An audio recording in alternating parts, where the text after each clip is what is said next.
Hi guys!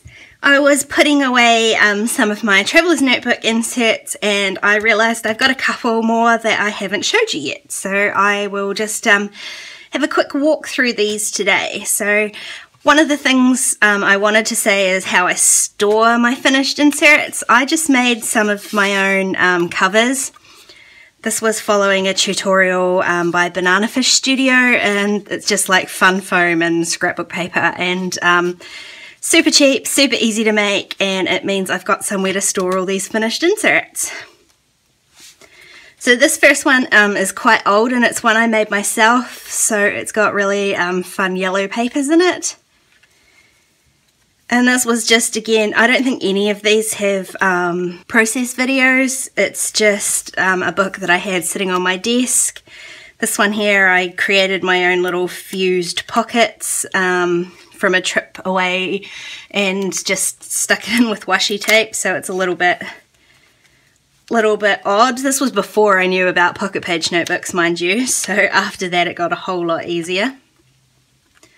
And again, it was just one that was sitting on my desk, so it's just filled with lots of scraps from leftover kits and bits and pieces. Just again, old papers that I've like punched circles on, and like I said, this was an insert that I made with yellow paper. Here you can see, I don't think this one's completely full, so you can see I think I used like 3 different colours of yellow. Like I had a deeper yellow, a mid yellow, a light yellow, and I think the inside has white in it. So this one just had a card that had come with some journaling on the back. I'm not going to show you that because obviously life was a little bit sucky at that point. And you can see this one, like I wasn't super concerned about things coming through the back. It was just a place to stick down odd photos and stuff.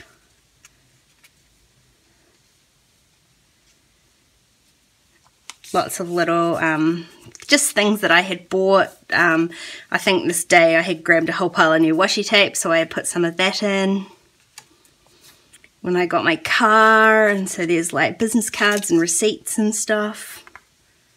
I just made a wee pocket out of scrapbook paper. I think it was just a 6x6 pad, and I really like that. I might do that again. I just stuck a photo to the front of it. I don't even think it's glued down, it's just paper clipped on, just to hold a whole pile of things in there. And then just extra photos from Project Life that didn't quite make it in. And again, lots of product that I was just playing with. I think this was like a 3x4 pad from Ellie Edwards that I loved the font on it, so I just stuck down 3. And a whole lot more journaling when things were a little bit difficult.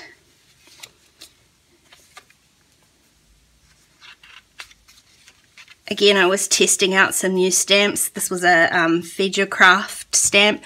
So you can see how old this is. I think this was one of her very first stamp sets. So this is a very old insert, and hence the reason why it hasn't really been finished. It was just, I sort of got to the end of where I wanted to stop using it and just left it. And then this other one, I have to clip it shut because it is very full. Despite the fact that it's not a very big notebook. This is one I've made myself. I just printed some grid dot paper, but I've used quite chunky things in it, so you can see it doesn't sit very flat, makes it really hard to work in once it starts getting this fat. I think there was a process video for a few of these. This one here, I had a process video for it, and I really loved it. It was this super cool trip. My sister had come down, and literally the whole process video was like this. So you couldn't see anything, so I had to dump it. I was so disappointed. Was literally just, that's one piece of paper from a Studio Calico planner kit, and just had added a few bits and pieces under a, it's not a photo strip of photos, they're just little square photos that I put a piece of vellum behind, so it looks like a photo strip.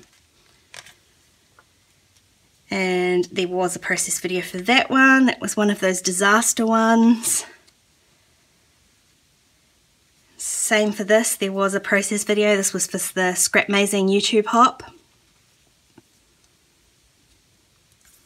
And again, there was one for this as well. You might have noticed, like in the process video, I never actually glued this crown down. I just sort of stuck it in and forgot about it. So I have actually glued that in now. This is another one I've done just with a Studio Calico planner kit. I love that their papers like cover a traveler's notebook size. So I just trimmed it out, stuck my photo in. I always trim the photos down the spine if they go over both sides, just to help it fold a little bit better. And then I just added in some letter stickers. I had run out of S's, there was only 2 in the pack, so I used a 5, and I don't think you can really notice. And this was just a page from the Studio Calico sale when I got some of the messy boxes. I really loved this marble paper, so I decided to cover both sides of it, and I was just using up stuff, to be honest. Like, they had these huge letters, and I wondered whether I could fit a whole title in, and I sort of can. I had to overlap them quite a bit, but I really like that page. It's quite fun. And that's it for that one. So that's these 2 notebooks all finished. I'm going to pop them away now. I do have a few that are very nearly done, so I'm going to carry on filling those up, and then I will have another walkthrough for you. Thanks for watching, guys, and I'll catch you next time. Bye!